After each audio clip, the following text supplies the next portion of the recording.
Hello everyone, my self ઋતુ શુક્લા.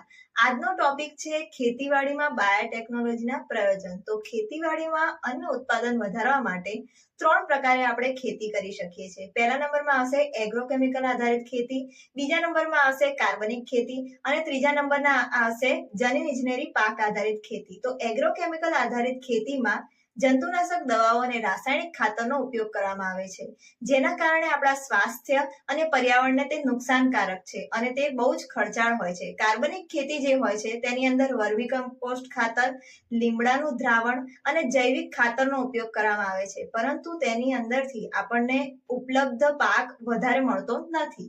ત્રીજા નંબરમાં આવશે જનીન ઇજનેરી પાક આધારિત ખેતી, જેની અંદર જીએમસી એટલે કે જીનેટિકલી મોડિફાઈડ ક્રોપ્સનો ઉપયોગ કરવામાં આવે છે.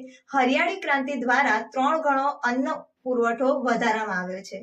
મારી ચેનલને લાઈક, શેર અને સબસ્ક્રાઇબ કરવાનું ભૂલતા નહીં.